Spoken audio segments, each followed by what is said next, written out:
এই যে 1000 জন রাস্তা দিয়ে যায়, এর মধ্যে মাত্র 100 জন দোকানের দিকে তাকায়। তাহলে ফানেল এইখানেই এক ধাপে একেবারে চিপা হয়ে গেছে। ওইখানে একটা বেলুন অথবা বিলবোর্ড লাগাই রাখছি, বলছি যে ভাই বামে না তাকাইলে জীবন বৃথা। তো ওই দেখছি বামে তাকাইতে পারে। সেলসম্যান আছে, দে আর গ্রেট। তারা তোমাকে আবার ফিলিং দেয় যে তুমি জিতছো। স্যার এই জিনিস এই দামে কেউ নিতে পারে নাই, আপনার দেখে ভালো লাগলো, আপনি পাইলেন, আর জিতছেন স্যার। হ্যাঁ, ডাবল এর ট্রিপল আর এই যে অনেকক্ষণ ধরে বলতেছিলাম, এটা আসলে কি? এটা হচ্ছে ইউনিভার্সালি একটা বিজনেসের ক্ষেত্রে মেজর কয়েকটা স্টেপস।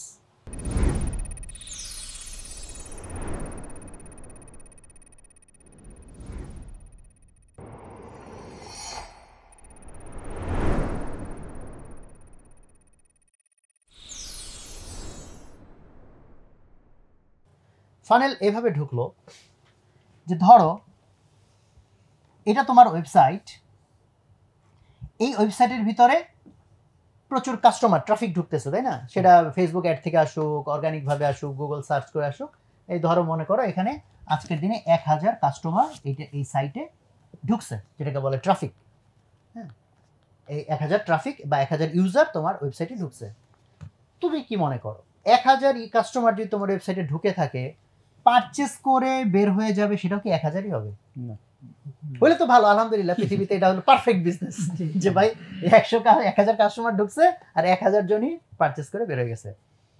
তাই যদি হয়, যদি এটা হয় যে ইনকামিং 1000 আর আউটগোয়িং সাকসেসও 1000, তাইলে তোমার ফানেলের সাইজ হবে এই যেরকম। ফানেলের সাইজ বলতে বোঝায় যে ফানেল বলতে বোঝাচ্ছে স্টেপস, যে এক একটা স্টেপসে কি হয়, লোক কমতে থাকবে। মানে 1000 জন যদি ঢুকে, হোম পেজে হয়তো 1000 জন ল্যান্ড করছে, তারপর ডিটেলস পেজে গিয়ে হয়তো দেখা যাবে যে এর মধ্যে তোমার 900 ভাইয়া গেছে, 100 রয়ে গেছে, 100 আবার আরেকটু ঘাটাঘাটি করছে, রিভিউ পর্যন্ত পড়ছে বা ক্লিক টিক করে কার্টে অ্যাড করছে, ওখানে গিয়ে আবার দেখা গেছে আরও 30 জন ঝরে গেছে। লাস্ট পর্যন্ত গিয়ে তুমি দেখতে পাইলা যে ধরো কথার কথা 30 জন কিনছে। তাইলে তুমি যদি স্টেপসগুলা, বেসিক স্টেপসগুলাকে তুমি ইয়ে করো, নাম লেখো, যে আমার হোম পেজে কতজন আসলো, ডিটেল পেজে কতজন গেল, দেন তোমার খুব ইম্পর্টেন্ট একটা জায়গা ছিল মোস্ট প্রবাবলি যে আমার রিভিউগুলো কতজন পড়ছে বা ওখানে ইন্টারঅ্যাক্ট করছে, তারপরে আমার চেক আউটে কতজন গেছে বা প্রোডাক্ট অ্যাড টু কার্টে কতজন গেছে, লাস্ট পেমেন্ট পেজে কতজন গেছে, ফাইনালি একদমই পেমেন্ট করে চেক আউট করছে। তো এরকম 5টা বা 6টা স্টেপ। অ্যান্ড এই যে কয়টা স্টেপ হবে, এটা কিন্তু তোমার বিজনেস ডিসিশন, এবং তোমার ক্ষেত্রে কোনটা কোনটা মোস্ট ইম্পর্টেন্ট স্টেপস সেটা তোমার সিদ্ধান্তের বিষয়। বাট তুমি স্টেপসগুলো এমনভাবে চিন্তা করতেছো যেটা আলটিমেট তাকে তোমার যে টার্গেট জার্নি, দ্যাট ইজ যে লাস্ট পর্যন্ত পারচেস করবে, ওই দিকে নিয়ে যাচ্ছে। সেক্ষেত্রে প্র্যাকটিক্যালি দেখো ফানেলটার সাইজ হবে কিন্তু এরকম, রাইট? প্রথম স্টেপ যে কয়জন ওয়েবসাইটে ঢুকছে সেখানে হয়তো এতজন, পরের স্টেপসে গিয়ে ধরো আরো লোক কমে গেছে, তারপরে স্টেপসে আরো লোক কমে গেছে, তাই না? স্টেপ বাই স্টেপ কি করবে, লোক কমবে, স্বাভাবিক লোক কমবে। এইটি হচ্ছে বাস্তবতা, প্রকৃতির আইন। লাস্ট পর্যন্ত গিয়ে যে কয়টা এখান দিয়ে আমার বের হয়, সেটাই হচ্ছে আমার আলটিমেট সাকসেস, যে এই কয়জন কিনছে। আর এরকম ফানেল মানে কি, যেটা একদম আরো সমান্তরাল, মানে যতজন ঢুকছে কোনো স্টেপে কোনো কমে নাই, লাস্ট পর্যন্ত তাই। তো এটা হচ্ছে একটা আইডিয়াল কেস, যে এরকম। তার মানে যে কোনো কোম্পানির টার্গেট থাকবে যে ফানেল তো প্র্যাকটিক্যালি হচ্ছে ন্যারো, এটাকে আমি কত কি করতে পারি, ওয়াইড বানাইতে পারি, ওয়াইড এবং সমান্তরাল বানাইতে পারি। তাহলে ধরো কারো ফানেল ন্যারোরই, ধরো আবার অনেক রকম ন্যারো হতে পারে না। যেমন ধরো একটা ফানেল হচ্ছে এরকম ন্যারো, ন্যারো তো হইছে, আর আরেকটা ফানেল মনে করো এরকম ন্যারো। দুটো কি সেম ন্যারো? না। তো এই দুটার মধ্যে কোনটা বেশি এফিশিয়েন্ট? বামেরটা, যে যা ঢুকছে একদম নিঃশেষ হয়ে যায় না। আর এটা হচ্ছে কি কমতে কমতে লাস্টে গিয়ে, যদি এরকম হয় কোনো ফানের লাস্টে গিয়ে একদম এটা জিরো হয়ে গেছে, তার মানে কি একজনও কাস্টমার। তাহলে আমার সাকসেস মানে কি, আমি এটাকে এই তলাটা আরো কত কি করতে পারি, ওয়াইডার করতে পারি, রাইট? সো এখন এই যে বললাম আমি ডেটা দেখব, তাহলে আমি যখন একটা ফানেল চিন্তা করে ফেলবো আমার কোম্পানির জন্য, যেমন এটা আমি ফিজিক্যাল বিজনেস দিয়েও তোমাদেরকে ইয়ে করতে পারি, উদাহরণ দিতে পারি। ফিজিক্যাল বিজনেস সব ডেটা রাখতে গেলে মানে কি হবে, আলাদা পেরেশানি নিতে হবে। আর ডিজিটাল ব্যবসা শুরু হলো যেগুলো অটোমেটিক সব ডাটা রেকর্ড হয়ে যায়। যেমন ধরো তুমি একটা নরমাল দোকানদার রাস্তার ধারে দোকান দিছো, সেটার সাথে কম্পেয়ার করো, ওখানেও ফানেলের বিষয় আছে নাকি নাই? আছে না? এখন দেখো ফানেলের প্রথম দিকে হচ্ছে ওই রাস্তায় যত লোক যাচ্ছে আর দোকানের দিকে তাকাচ্ছে, তাহলে সবার আগে ফানেলের টপ এই রাস্তাতে যত লোক যায় প্রবাবল তারা হচ্ছে ফানেলের সবচেয়ে টপ, যে এই রাস্তা দিয়ে দিনে 1000 লোক যায়। 1000-এর মধ্যে সেকেন্ড কয়জনে ঘাড় ঘুরাইয়া তাকায়? তো যতজন যায় সবাই তো ঘাড় ঘুরে তাকাবে না, তাই না? তাইলে হচ্ছে তুমি দেখলা যে হ্যাঁ টপ লেভেলে যাচ্ছে 1000 জন, ঘাড় ঘুরায় তাকাইছে হইলো 800 জন, কমে গেল। 800 জনের মধ্যে ঘাড় ঘুরে যারা তাকাইছে তারা সবাই কি দোকান পর্যন্ত আসবে? আসবে না। দোকান পর্যন্ত আসছে মনে করো 300 জন, আরো ন্যারো হয়ে গেল। দোকান পর্যন্ত আসার পরে সবাই কি পারচেস করে ফেলবে? তাহলে সবাই অন্তত প্রোডাক্ট দেখবে। তাহলে এইখানে এসে তুমি একটা ইম্পর্টেন্ট স্টেপ, যে কতজন আছে অন্তত 2-4টা প্রোডাক্ট ঘাটাঘাটি করছে, দোল্লা সেইখানে আইসে পাওয়া গেল 250 জন। তারপরে স্টেপস কয়জন দামাদামি করছে, ওখানে গিয়ে তুমি পাইলা মাত্র 50 জন, ঠাস করে 50 জন, যে দামাদামি পর্যন্ত যায় নাই। দামাদামি যারা করবে তারা কি সবাই কিনবে? কিনবে না। তারপরে লাস্ট ফেজ তুমি মনে করলা যে দামাদামি পর লাস্ট পর্যন্ত পারচেস করছে কতজন? দোল্লা 20 জন। এটা কি ফানেল শেপ?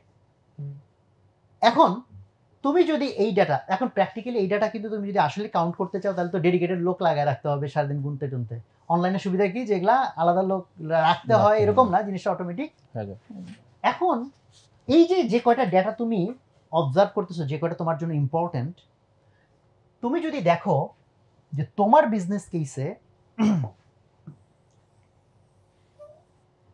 এই যে 1000 জন রাস্তা দিয়ে যায়, এর মধ্যে মাত্র 100 জন দোকানের দিকে তাকায়, তাহলে ফানেল এইখানেই এক ধাপে একেবারে চিপা হয়ে গেছে।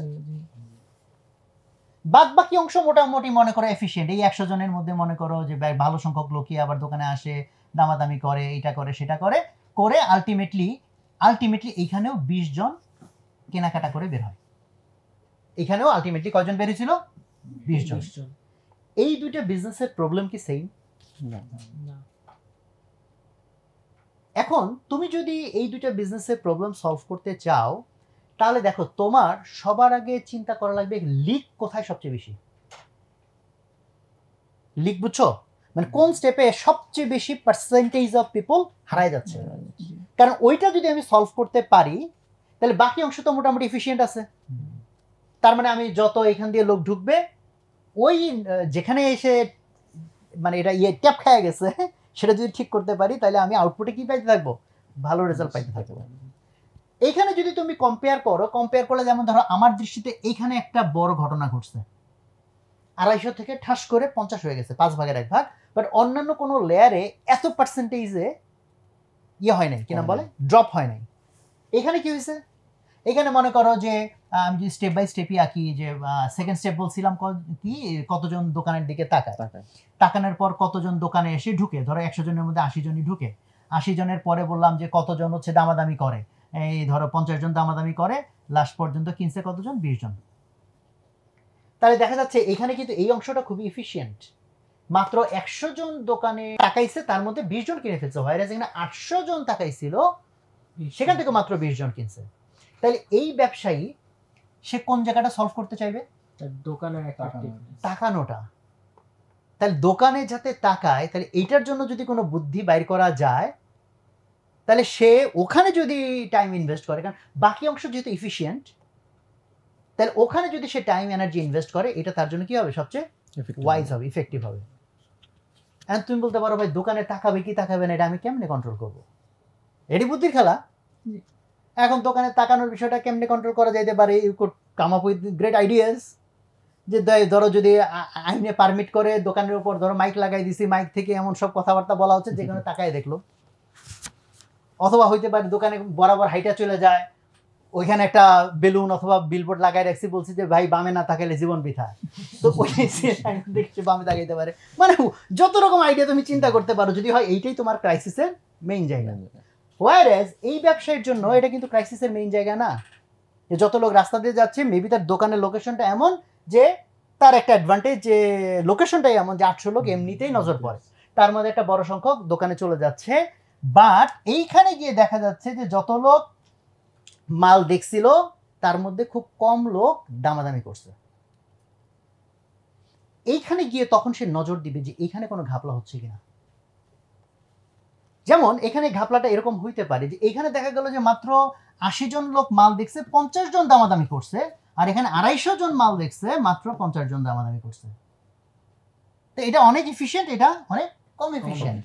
তো এখানে তখন যদি সে নজর দেয় এবং এখানে যদি সে ভালো ভালো আইডিয়া সে এক্সারসাইজ করতে পারে, তাইলে তার জন্য মানে বেশি বেনিফিট হবে। এখন যেমন এখানের কেসটা কি হইতে পারে, কেসটা এমন হইতে পারে যে তার দোকানের সেলসম্যান যারা তারা মেবি হচ্ছে খুব নবাব টাইপের, রিল্যাক্টেন্ট, মানে না, মানে কিনা বলে যে খুব কোঅপারেটিভ না। লোকজন আসছে, কাপড়টা দেখতেছে, দোকানদার বসে বসে মোবাইল চালাইতেছে, ওয়েট করতেছে যদি দাম জিজ্ঞে বলবো এই দাম কত, এই যে ভাই দাম এত টাকা। আর ভার্সেস আমার দোকানের লোক এমন, হ্যাঁ আসছেন, আরে দেখেন এই শাড়ি দেখেন, এটা পছন্দ না, আরে এটা দেখেন, তোমার দেখাইতে দেখাইতে তো অস্থির বানাই ফেলাইছেন, তুমি যে না করবা, দামাদামি করবা না, এটার কোনো মানে থাকে, চোখের লজ্জাতেও কিনে ফেলতে হয়। ফলে সে যদি আসলে এখানে ঠিক মতো তাকায়, সে কিন্তু কিছু প্রবলেম খুঁজে পাবে যে অন্য দোকানে যদি এতগুলো কাস্টমার ঢুকে এতজন দামাদামি পর্যন্ত যায়, আমার দোকানে যাচ্ছে না কেন। তাহলে আমার দোকানের অনেকগুলো প্রবলেম হইতে পারে। এক, আমার দোকানদার, এখন ধরো তুমি পাইলে দোকানদার ঠিক আছে, তারা কোঅপারেটিভ, তাইলে হইতে পারে আমি যে প্রোডাক্টের দোকান দিছি এবং সেখানে যে লেভেলের কাস্টমার্সরা যায়, মেবি তারা এই প্রাইসের এই জিনিসে তারা মেবি মোটিভেটেড না। মেবি ধরো এখান দিয়ে যারা যায় তারা খুব স্বল্প আয়ের মানুষ, আর আমি এখানে দিচ্ছি খুব ব্র্যান্ডেড দামি জিনিস, তো তারা ধরো মানে জিনিসপত্র দেখা ট্যাগ ট্যাগ দেখাই ভয়টা পায় আর দামাদামির মধ্যে নাই। বাট আমার পাশের দোকানদার সে দিছে মানে এফোর্ডেবল জিনিস। বুঝা গেছে কথা? ফলে তুমি তোমার লিক যেখানে হচ্ছে মোস্ট, যে জায়গাটায় তুমি সবচেয়ে বেশি কাস্টমার লুজ করতেছো, ওখানে যদি তুমি মাথা খাটাইতে থাকো, তাহলে কিন্তু তুমি গিয়ে কি পাবা, ইন্টারেস্টিং আইডিয়া বের করতে পারবা এবং আইডিয়া দেন ট্রাই করে দেখবা। যেমন এই দোকানে এই প্রবলেমটাও হইতে পারে যে তুমি এফোর্ডেবল প্রাইসের জিনিসপত্র রাখছো এমন জায়গায় যেটা দেখা যাচ্ছে না, আর ঢুকেই যেগুলো দেখা যাচ্ছে এগুলো সব দামি জিনিস। সাথে তোমার এই দোকানদার হচ্ছে অতটা অ্যাক্টিভ না, তোমার সেলসম্যান অতটা অ্যাক্টিভ না। তাহলে যেটা হচ্ছে মেবি ওরা কয়েকটা জিনিস দেখতেছে এটা দাম বেশি, সে আর অকওয়ার্ড ফিল করতেছে, দামাদামি না করে চলে যায়। তুমি জাস্ট সাজানোটা চেঞ্জ করে ফেলছো। খেয়াল করো, একই দোকানে তো কি কম টাকার জিনিসও আছে, বেশি টাকার জিনিসও আছে, তুমি জাস্ট সাজানো চেঞ্জ করছো। সাজানো চেঞ্জ করে তুমি দেন পরের দিন আবার ট্র্যাক করতে শুরু করলা যে দেখি এখন সংখ্যায় চেঞ্জ আছে কিনা। যদি সংখ্যায় চেঞ্জ পাও তাহলে এটাকে বলা হবে কি একটা সাকসেসফুল টেস্ট। তুমি সাজানোর মধ্যে আরো চেঞ্জ করে দেখলা যে না কাস্টমার আরো এঙ্গেজড হচ্ছে, দেন আরেকভাবে সাজায় দেখলা যে না এবার আবার কাস্টমার কি হয়ে গেছে, কমে যাচ্ছে, আগের মতো বাড়তেছে না। তাহলে কি এই টেস্ট ফেল, তার মানে এই টেস্ট আমি আর কন্টিনিউ করবো না, আমি তাহলে আবার কি করবো, আগের জায়গায় ফেরত যেয়ে আবার কোনো নতুন আইডিয়া আমি হয়তো ট্রাই করবো। বুঝা গেছে কথা? সো আমি ফিজিক্যাল দিয়ে বললাম যাতে বুঝতে মেবি একটু সহজ হয়। সো আমরা সিমিলার জিনিসই ওয়েবসাইটে করি, তখন এই ডেটা এত কষ্ট করে মেজারমেন্ট করতে হয় না, ডেটা অটোমেটিক জেনারেট হইতে থাকে যে লোকজন কোন পেজে গেছে, কি করছে না করছে। বাট অ্যাকচুয়ালি কিন্তু গ্রোথ হ্যাকিংয়ের বেসিক যে কোনো জায়গায় প্রযোজ্য, কারণ তুমি সব ডেটা ট্র্যাক করতে না পারো, তুমি আন্দাজ তো করতে পারবা যে আমার এখানে এসে প্রচুর লোক এই ফেজের পরে আর নেক্সট ফেজে যাচ্ছে না, তাহলে ওই জায়গাটাতে আমি প্রচুর টেস্ট, প্রচুর আমি কাজ করব। যেমন আমি দুইটা লেয়ার বলছি, একটা হচ্ছে দোকানের দিকে তাকাই না, আর একটা বলছি হচ্ছে যে না তাকাইছে, মালামাল ধরেও দেখছে, বাট দামাদামি করেনি। বাট যদি এরপরে হয় দামাদামিও করছে, এরপরে এক দোকানে হচ্ছে প্রচুর কনভার্ট হয়, লোকজন কিছু একটা কিনে বের হয়, আরেক দোকানে কিনে না, তাহলে এখানে প্রবলেম আরেক জায়গায়। তাহলে বুঝতে হবে সেলসম্যানশিপ যে নেগোসিয়েশনটা হয় ওখানে মেবি কোনো একটা ঝামেলা হয়েছে, অথবা ওই দোকানের অফারিং সিস্টেম খুব ভালো যে কারণে সে আর্জেন্সি তৈরি হয়েছে, না ভাই এখনই কেনা দরকার, আমার হয়তো অফারিং সিস্টেম ঠিক নাই। খেয়াল করো ফ্যাক্টর হইতে পারে অনেক, বাট গ্রোথিংয়ের ইন্টারেস্টিং দিক হচ্ছে যে তুমি জাস্ট থিওরি নিয়ে বসে থাকো না। তুমি যদি মনে করো এই কারণে এটা হয় নাই, দেখো আগেকার গ্রোথ হ্যাকিংয়ের সাথে আগেকার মডেলের ডিফারেন্স কি, ধরো আমরা এই ডেটার দিকে তাকাচ্ছি না, প্রবলেম ঠিক কোন জায়গায় সেটা আমি জানি না, দুই বন্ধু মিলে আমরা ব্যবসাটা শুরু করছি, এখন দিন শেষে আমরা শুধু জানি যে আমাদের ভাই বিক্রি হচ্ছে 20টা, এই 20টা বিক্রি দিয়ে দোকান চলবে না, দুজনে মিলে বসলাম যে দোস্ত ব্যবসা তো ভালো চলতেছে না, কি করা যায়। তুমি যতক্ষণ প্রবলেম জানো না, আন্দাজে তোমার মাথায় বহুত রকম বুদ্ধি আসতে পারে, চলো ভাই আমরা পেপারে একটা বিজ্ঞাপন দেই, আমরা এটা করি সেটা করি, তুমি হাবিয়ে যাবে বিভিন্ন কিছু করতেছো, যার ফলে দেখা গেল তোমার যে সমস্যা সেটা সমাধান হচ্ছে না, ব্লাইন্ডলি তুমি কাজ করতেছো। মেবি পত্রিকায় বিজ্ঞাপন দেওয়ার পর অল্প কিছু বাড়ছে, বাট পত্রিকায় বিজ্ঞাপনে যত টাকা গেছে সেটা আবার তোমার বিক্রি যা বাড়ছে সেটার সাথে ফিজিবল না, বিকজ পত্রিকায় বিজ্ঞাপন দেখে হয়তো ন্যাশনালি অ্যাভেলেবল জিনিস মানুষ পারচেস করতে পারে। তোমার দোকান হচ্ছে গুলিস্তানের চিপার মধ্যে, তুমি সে দৈনিক পত্রিকায় বিজ্ঞাপন দিয়া চিন্তা করো যে তোমার মেবি এটা রাইট আইডিয়া না, বাট তুমি যদি ডাটাগুলো দেখতা ঠিক মতো, তাহলে তুমি এক্স্যাক্টলি জানতা আমার প্রবলেমটা কোথায়, এবং ওইখানে তুমি আইডিয়া বের করতা। দেন আইডিয়াও 2-3 রকম হলো, ধরো এই যে 250 থেকে কেন 50, এটা নিয়েও আমাদের 2-3টা আইডিয়া হলো। একজন বললো আমার সেলসম্যান ঠিক নাই, আরেকজন বললো ভাই আমার কাপড় সাজানোর সিস্টেম ঠিক নাই, আরেকজন বললো ভাই আমার অফারিং সিস্টেম হয়। এই 3 জন মানে ধরো 2 পার্টনারের এরকম 2টা আইডিয়া নিয়ে ডিবেট হচ্ছে। সো যখন মানুষ ডেটা ভিত্তিক ডিসিশন নেয় না, এই ডিবেট কিন্তু দেখো ঘন্টার পর ঘন্টা চলতে পারে, এবং সিদ্ধান্তে আশা যদি হয়ও স্টিল কনফিডেন্ট কিভাবে হবা যে ওইটা আরো ভালো আইডিয়া ছিল কিনা। আর এখানে হচ্ছে ভাই এত আমার ঝগড়ারই দরকার নাই, আমি বলো ভাই তোমারটা ভালো মনে হচ্ছে, আমারটা ভালো মনে হচ্ছে, ঠিক আছে টেস্ট করি, একটা আইডিয়া টেস্ট করি যে এটাতে আমার ইমপ্রুভমেন্ট হলো কিনা, যদি না হয় ঠিক আছে তাহলে প্রবলেম এটা না, তাহলে আরেকটা আইডিয়া টেস্ট করি। যেমন একজন মনে করছে আমার সেলসম্যানের সমস্যা, তাহলে চলো ভাই সেলসম্যানটা আমি অবজার্ভ করি, অথবা ওর পরিবর্তে অন্য সেলসম্যানটা বসায় দেখি, অথবা আমি নিজে সেলসম্যানগিরি করে দেখি, তাহলে বুঝবো আমার এই সেলসম্যানের সমস্যা, সেলসম্যান আমার চেঞ্জ করতে হবে, অথবা ওদেরকে করতে হবে, ট্রেন করতে হবে। বাট আমি সেলসম্যান এনাফ ট্রেন্ড সেলসম্যান দিলাম, বা আমি নিজে সেলসম্যানশিপ ওখানে শো করলাম, স্টিল সিচুয়েশন চেঞ্জ হইলো না, তাহলে বুঝতে হবে সমস্যাটা না, সমস্যাটা অন্য কোনো জায়গায়। সমস্যা মেবি আমার প্রোডাক্টে অফারিং ঠিক নাই, আমার মেবি অন্য কোনো কিছু একটা ঝামেলা হয়েছে। বোঝা গেছে কিনা কথা আমার? সময় নিয়ে বলতেছি, because these are very important phases. কারণ তুমি ডাটা বুঝবা না, কেপিআই বুঝবা না, ফানেল বুঝবা না, আর তুমি গ্রোথ হ্যাকার হবা, এটা কোনোদিন সম্ভব না। সো তাহলে ফানেলের আমাদের যেগুলো মেজর স্টেপস, যে প্রত্যেকটা স্টেপ আমার ইউজারকে কি করে এক ধাপ করে সেলসের দিকে আগায় দেয়, সেই ডেটাগুলো অবজার্ভ করতে হবে। আর যে ফানেলটা তৈরি হবে চেষ্টা করতে হবে ফানেলের যেখানে গিয়ে বেশি চিপা হয়ে যাবে ওই জায়গাটা আমি কি করার চেষ্টা করব, ওয়াইডার করার চেষ্টা করব। ঠিক আছে, এই হলো বেসিক এখানকার। ফানেলের এখানে আরেকটা জিনিস আছে, সেটা হলো যে এই যে কাস্টমার বের হয়ে গেল এটাতে কিন্তু শেষ না অবশ্য। হ্যাঁ, আমি আবার এদেরকে কিভাবে মেকানিজম করতে পারি যে সে যাতে আবার আমার দোকানে কি আসে, ফেরত আসে। ফেরত আসার পরে যে সবাই কিনবে আবার তা না, তো ওইবারও এবার একই রকম ভাবে যতজন ফেরত আসবে তাদের মধ্যে কিছু কিছু আবার কি কাস্টমার কমে যাবে। But this very important part, যে একটা তো নতুন নতুন কাস্টমার ঢুকতেই পারে, বাট আরেকটা খুব ইম্পর্টেন্ট জিনিস, এক্সিস্টিং কাস্টমার যে একবার আমার প্রোডাক্ট কিনলো, আমি কি মেকানিজম করলে তাকে আমি আবার কি করতে পারবো, ফানেলে ঢুকাইতে পারবো। তো সেখানেও যদি দেখি খুব ন্যারো, যে 20 জন কাস্টমার আমার থেকে কিনে বেরোয় গেছিল, নেক্সট 3 মাসকে আমি এটা বেঞ্চমার্ক দিলাম, যে আমি ধরে নিচ্ছি যে আমার প্রোডাক্ট এমন যে একবার কিনছে তার 3 মাসের মধ্যে আবার কেনার কথা। বাট এটা যদি হয় তোমার মুদি দোকানদার, তার 3 মাস কেন, তাহলে তার ডেইলি অথবা 2-4 দিন পরে বা সপ্তাহে একদিন কেনাকাটার কথা। ধরো এটা মুদির দোকান, তাইলে তুমি ধরে নিচ্ছ যে এই কাস্টমার যদি খুশি হয়ে থাকে তাইলে 7 দিনের মধ্যে তার আবার ফেরত আসার কথা। তুমি 7 দিনের মধ্যে দেখলা 20 জনের মধ্যে মাত্র 2 জন ফেরত আসছে। আর আরেক দোকানদারের ক্ষেত্রে তুমি দেখলা 20 জনের মধ্যে মনে করো যে তোমার 10 জন ফেরত আসছে। তাহলে এখানে বোঝার বিষয়, এখানে কিছু একটা ঘাপলা হচ্ছে যে কেন তারা ফেরত আসলো না। যেমন আমি একটা রেস্তোরাঁয় একবার বেশ আগে খাওয়ার পরে তারা প্রথমবারে আমার একটা কার্ড দিয়ে দিল, হ্যাঁ বলো ডিসকাউন্ট কার্ড। ওই রেস্তোরাঁতে আমি আরো কতবার গেলাম, জাস্ট এই ডিসকাউন্ট কার্ড একটা আমার কাছে আছে, 10% ডিসকাউন্ট লেখা। ইভেন অনেক ক্ষেত্রে জাস্ট সেলসম্যানরা কেনার আগ পর্যন্ত ওয়ান্ডারফুল নাইস বিহেভিয়ার করে, তুমি কিনে ফেলছো তারপরে সে অন্য কাস্টমারে এমন মনোযোগ দেয় যেন তোমার আর কোনো দাম নেই। ভার্সেস যে দোকানদার দেন তোমার প্যাকেট করার পরে স্যার আবার আইসেন, হ্যাঁ। এন্ড আরো কিছু কাস্টমার আছে, সেলসম্যান আছে, দে আর গ্রেট, তারা তোমাকে আবার ফিলিং দেয় যে তুমি জিতছো, স্যার এই জিনিস এই দামে কেউ নিতে পারে নাই, আপনার দেখে ভালো লাগলো, আপনি পাইলেন না, জিতছেন স্যার। হ্যাঁ হ্যাঁ, মানে এমন একটা পাম্পট্টি মাইরা দিল। বাট আমরা টোটাল বিজনেসে কখনো ফেক জিনিস করতে চাইবো না, যেটা বলবো সেটা যেন আমাদের ইথিক্যাল হয়, মানে ইথিক্যাল ভাবে তাকে প্রেস করার কিছু না কিছু উপাদান তো থাকবেই, তুমি যদি অবজার্ভ করো। সো দেখো কাস্টমার কেনা হয়ে গেছে, তুমি আরেক কাস্টমারের মনোযোগ দিলা, জাস্ট তুমি আর এক্সট্রা 30 সেকেন্ড খরচ করলা না, ভার্সেস এক্সট্রা 30 সেকেন্ড খরচ করলা। ইউ মেক এ প্রসেস যে প্রত্যেকটা লোকরে যেন দোকানদার লাস্টে গিয়া একটা থ্যাংক ইউ কার্ড দেয় অথবা দোকানের ভিজিটিং কার্ড ধরা দেয় এবং বলে স্যার আবার আইসেন, কোনো সমস্যা হলে ফেরত দিয়ে যান, কোনো সমস্যা নেই আমরা আসি।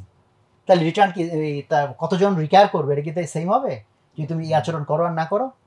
তাহলে this is also part of the funnel, যে ফানেল কিন্তু এখানে কি শেষ না, আমরা আবার কেমনে তাকে ফেরত আনায় কিভাবে ইনফিনিটি লুপে ফেলাবো, এটা হচ্ছে টার্গেট। হ্যাঁ, এটুকু বোঝা গেছে?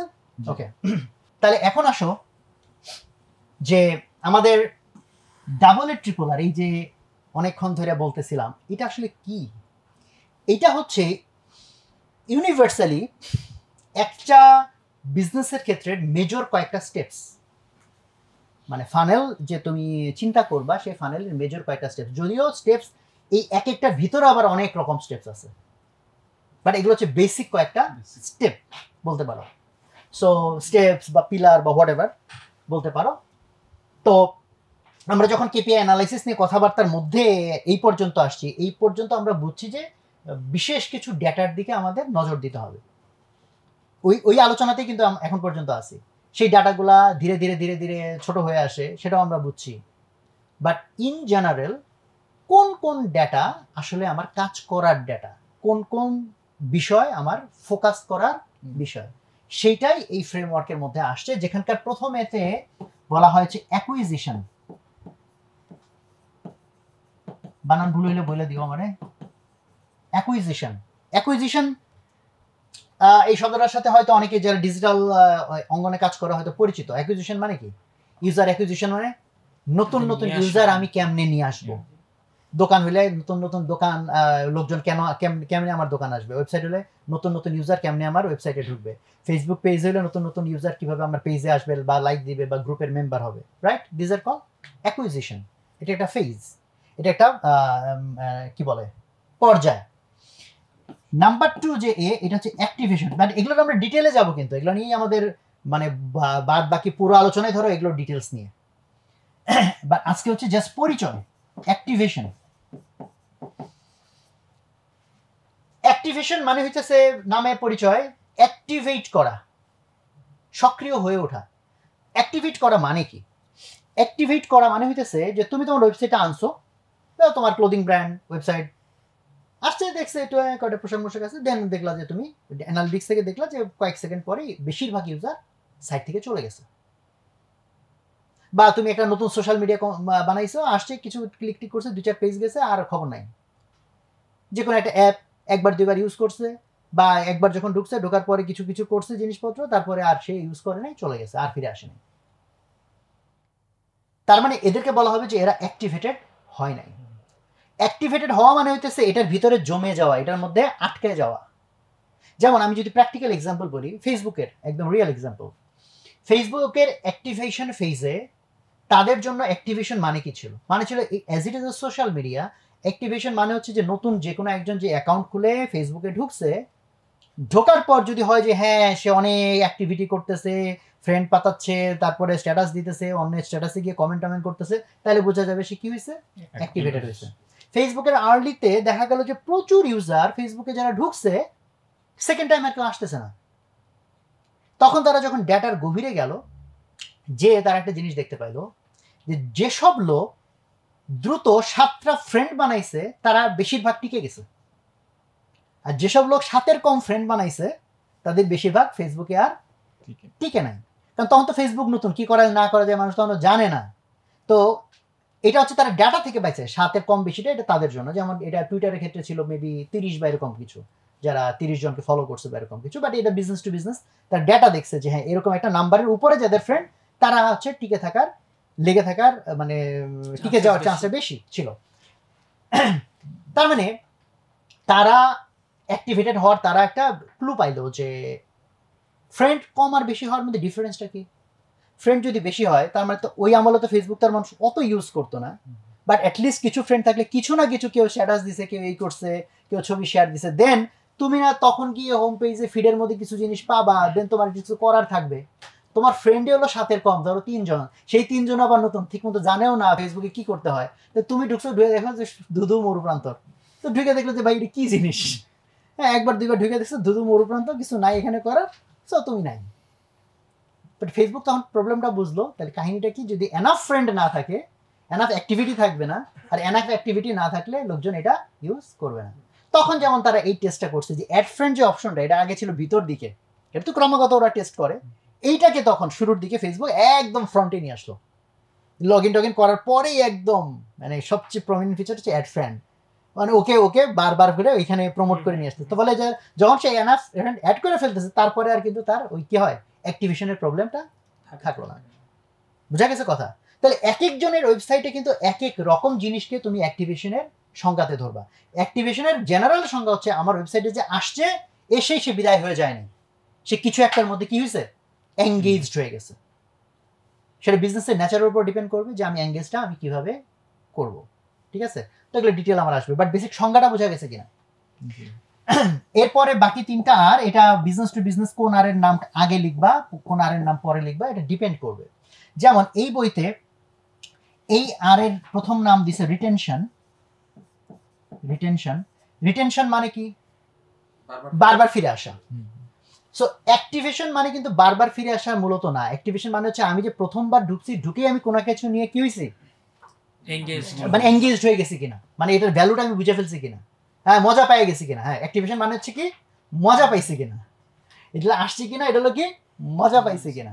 মজা পাইছি, ঠিক আছে, মজা পাওয়া মানে তারা আমি দিন রাত এটার পিছনে থাকবো তা না, আমি তো একসময় বের হয়ে যাবো। রিটেনশন মানে কি, সে আবার ফেরত আসবে কিনা। রিটেইন করা মানে কি, আবার আমি ফেরত আনতে পারছি কিনা। এবং এখানে রিটেনশনের পরের আর কি ওরা দিচ্ছে হচ্ছে রেভিনিউ। এখন আগে পরের একটু বিষয়ের পার্থক্যটা বোঝাই। দেখবা বর্তমানে বেশিরভাগ অ্যাপ হচ্ছে ফ্রিমিয়াম টাইপ। ফ্রিমিয়াম বোঝো তো, মানে প্রথমে এলো ফ্রিতে তুমি বহুত কিছু করতে পারো, বহুত কিছু করতে পারো, দিনের পর দিন করতে করতে দেন ওই এসে তোমার বলে যে দেখো তোমার যদি পেইড মডেল না থাকে তোমার তো কত বিজ্ঞাপন দেখাচ্ছে, বা এই যে আমাদের আরো কিছু ফিচার আছে, তুমি যদি টাকা পে না করো তাহলে তুমি এগুলো দেখতে পারবা না। ফলে এই ধরনের বিজনেস যেগুলো আধুনিক বেশিরভাগ প্রিমিয়াম বিজনেস, তাদের ক্ষেত্রে কিন্তু এই সিকোয়েন্স ঠিক আছে। কেন ঠিক আছে বলো দেখি? কারণ রেভিনিউ কি প্রথম দিনই হবে না, তাদের দরকার কি রিটেনশন, যে হ্যাঁ ও ইউজ করুক, বারবার আসুক, বারবার আসুক, বারবার আসতে আসতে হ্যাবিট তৈরি হবে। এরপরে তুমি বুঝাবা যে ভাই কিছু টাকা পয়সা না দিলে কেমন হয়, হ্যাঁ তারপরে তুমি তার থেকে কিছু টাকা নেওয়ার চেষ্টা করলো, রেভিনিউ। হ্যাঁ বুঝা গেছে কথা? বাট দেখো লট অফ বিজনেসেস আর দেয়ার যেটা ফ্রিমিয়াম না, যেটার তোমার মানে প্রথম স্টেপই হচ্ছে রেভিনিউ আগে, যে পারচেস না করলে তো ভাই, মানে যেমন ধরো যে দোকান, হ্যাঁ দোকানের ক্ষেত্রে ঠিক আছে রিটেনশন মানে ঠিক আছে, প্রথমবার না কিনলো, আসলো কয়েকবার আসলো, বাট সেক্ষেত্রেও কিন্তু ওই যে ফ্রিমিয়াম মডেলের মতো না যে দিনের পর দিন বছরের পর বছর ইভেন খালি ফ্রিতে ফ্রিতে ফ্রিতে ইউজ করে যাবে। যেমন দেখেন আমরা কত প্রোডাক্ট ইভেন সারা জীবনেও রেভিনিউ ডিরেক্টলি দিই না, গুগল ইউজ করতেছি, মেবি পেইড কয়জন আছে, যে কারো কারো স্টোরেজ বেশি লাগলে হয়তো অল্প পেমেন্ট করে, বা ইউটিউব কয়জন পেমেন্ট করি, প্রিমিয়াম মডেল আছে তার, তাই না, কেউ কেউ করে, বেশিরভাগ করে না। তাহলে ওদের এই মডেলগুলোর ভিতরে ভিন্নতা থাকে। ফলে আগে পরে নিয়ে খুব বেশি চিন্তার কিছু নাই, এটা তো বুঝতেছো দুইটাই আমার লাগবে, আমার টাকাও বের করা লাগবে, আবার যেন সে ঘুরে ঘুরে ফেরত আসে সেটাও আমার এনশিওর করা লাগবে। এই হচ্ছে রিটেনশন অ্যান্ড রেভিনিউ। আগে পরে নিয়ে তো মাথা ঘামানোর তেমন কিছু নাই। আর এইটা হচ্ছে এলো সবচেয়ে জুসি, মানে এলো এইটার জন্য সবাই মানে পারফেক্ট মডেল বলতে মোস্ট অফ দ্য টাইম, অনেক সময় গ্রোথ হ্যাক বলতো অনেকে বুঝে এই লাস্টের আর, সেটা কি রেফারেল। রেফারেল বুঝে তো, হ্যাঁ হ্যাঁ রেফারেল, হ্যাঁ রেফারার বা রেফারেল, রেফারার আরেকজনের কাছে যাতে রেফার করে। এমএলএম সিস্টেমের মূল জিনিসটা কি, একজন আরেকজনের নিয়ে আসে, আরেকজন দুইজনের নিয়ে আসে, দুইজন চারজনের নিয়ে আসে, এইভাবে কি বিজনেস এক্সপ্লোড করে। তো আমরা বা রেফারেল বা ইদানিং আমরা যে শব্দটা খুব ইউজ করি ভাইরাল, ভাইরাল কখন হয়? পেইড বিজ্ঞাপন দেখি ভাইরাল হয়। ভাইরাল হয় যখন মানুষ সব প্রণোদিত হয়ে একজন দুইজনের, দুইজন চারজনের, পাঁচজনের শেয়ার দেয়, তাই না, দেন ইট গেটস ভাইরাল। সো বিজনেসের দেখো যদি তোমার বিজনেস এরকম হয় ভাইরাল, যে তোমার একটা কাস্টমার আরো দেয়, আরে ভাই জানেন নাকি এই দোকানে এমন পাঞ্জাবি পাওয়া যায়, চলেন, আরে এত সস্তা, হ্যাঁ তারপরে গিয়ে সে আবার আরো 10 জন, আরে দোস্ত জানোস নাকি এমন সস্তা এত ভালো পাঞ্জাবি, তাই মানে কি হয়েছে এটা রেফারেল। ফলে এখন ভাই রেফারেল অনেকে মনে করে তো ভাই লাখ, কোনটা ভাইরাল হবে হবে না এরকম ঠিক ঠিকানা নাই। বাট গ্রোথ হ্যাক মানে কি, সব ডেটা ভিত্তিক তোমার কনসিয়াস স্টেপস দিয়ে তুমি যাতে এটা অ্যাচিভ করতে পারো, রেফারেল পর্যন্ত তুমি যাতে যাইতে পারো, দ্যাট ইজ তোমার কাস্টমার যেন একসময় গিয়ে কি করে আরো আরো কাস্টমারকে নিয়ে আসে। এই হচ্ছে বেসিক ডেফিনেশন, বাট প্রত্যেকটার ভিতরে আমাদের ঢুকতে হবে। এই যে 5টা জিনিস যার উপর বেস করে এখন আমরা বিস্তারিত আলোচনায় যাব ইনশাআল্লাহ আস্তে আস্তে। তো তুমি আবার মূল জায়গাটায় আসো। 4টা বেসিক স্টেপ যেখানে বলছিলাম কেপি অ্যানালাইসিস মানে ডেটা দেখতে হবে। তাহলে তুমি এইটুকু লেখার পর এখন বুঝতেছো ডেটা দেখার বেসিক জায়গা কোন জায়গা। ডাটা দেখার বেসিক একটা জায়গা অ্যাকুইজিশন, যে আমার কাস্টমার কোথেকে আসতেছে, ফেসবুক থেকে না ওইখান থেকে না ওইখান থেকে, কোথায় আমি কত টাকার বিজ্ঞাপন দিচ্ছি, সেখান থেকে কয়জন ইউজার আসে, তারা টিকে কি টিকে না, এটা একটা দেখার জায়গা। সেকেন্ড দেখার জায়গা, ইউজার না হয় আসলো, আসার পরে তারা মজা পাচ্ছে না, চলে যাচ্ছে, তাইলে আমি মজা দিতে পারতেছি না, আমার এখানে রিয়েল ভ্যালু হয়তো আছে আমি বাট সে লুকায় রাখছি, সে দেখতে পাচ্ছে না, এটাকে কেমন আমি সামনে আনতে পারি। যেমন রকমারি ক্ষেত্রে একটা খুব এঙ্গেজিং জিনিস ছিল হচ্ছে তোমার লুক ইনসাইড, মানে আগে এসে বই দেখলাম আর হচ্ছে ধরো কিনলাম বা কিনলাম না, আর এখন হচ্ছে ঘন্টার পর ঘন্টা তুমি রকমারি ওয়েবসাইটে টাইম কাটাইতে পারো। কেন? লুক ইনসাইডে গিয়ে 10-15 পাতা পর্যন্ত থাকে, এক একটা বই 10-15 পাতা পড়ো, তারপর হচ্ছে অনেক রিভিউ আছে, রিভিউ পড়তে মানুষ কমেন্ট করতে পছন্দ করে, দেখে কি লিখলো না লিখলো, তার মানে তুমি এনাফ টাইম কাটাইতে তোমার এখানে মেকানিজম আছে। তো এরকম মেকানিজমটা ধরো এমন ভাবে চিপাই লুকায় রাখছে পাবলিক খুঁজেই পেলো না, বাট তুমি যখন দেখবা যে তোমার অ্যাক্টিভেশন প্রবলেম হচ্ছে, তার মানে তোমার বুঝতে হবে যে আমার যেটা এঙ্গেজড হওয়ার কথা সেই ফিচার হয়তো আমি তাকে এখনো পর্যন্ত ওখানে নিতে পারিনি। বুঝা গেছে না কথা? তাহলে এটা একটা ডাটা দেখার জায়গা।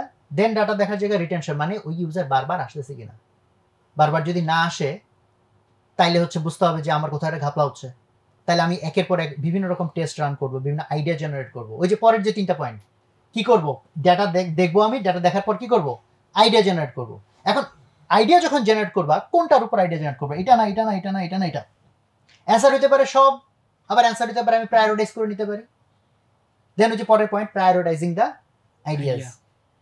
আর এই ক্ষেত্রে বললাম যে প্রায়োরিটাইজের ক্ষেত্রে ওই যে দেখার বিষয়, ফানেল যখন দেখবা ফানেল কোথায় গিয়ে সবচেয়ে বেশি ন্যারো হয়ে গেছে। মেবি আমার অ্যাক্টিভেশনে ন্যারো হয় নাই, মেবি আমার রিটেনশনও ন্যারো হয় না, মেবি আমার রেভিনিউতে এসে সুপার ন্যারো হয়ে গেছে, যে ফ্রিতে খুব ইউজ করে, বারবার আসে কিন্তু টাকা চাইলে নাই না।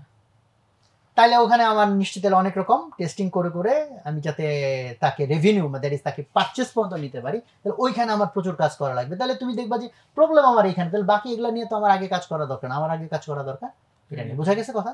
তাহলে দিস আর দ্য 5 এরিয়াস বা 5 স্টেপস, যে 5 স্টেপসে আমার ডেটা দেখা লাগবে, আইডিয়া জেনারেট করা লাগবে, আইডিয়ার মধ্যে প্রায়োরিটাইজ করা লাগবে, দেন আইডিয়া ইমপ্লিমেন্ট করে দেখতে হবে আইডিয়াটা পজিটিভ হলো নাকি নেগেটিভ হলো। পজিটিভ হলে তো বেনিফিট পেয়ে গেলাম, আর যদি আগের চেয়েও সিচুয়েশন আরো খারাপ হয়ে গেছে তাহলে ওই আইডিয়া থেকে সিচুয়েশন আবার কি করতে হবে, সিচুয়েশনকে আগের জায়গায় ফিরিয়ে নিতে হবে।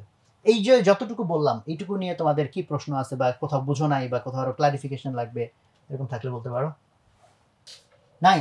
উদাহরণ দিয়ে বলছি, সব বোঝা হয়ে গেছে না? আচ্ছা ঠিক আছে, তাহলে আজকে আমরা এই পর্যন্তই থাকবো।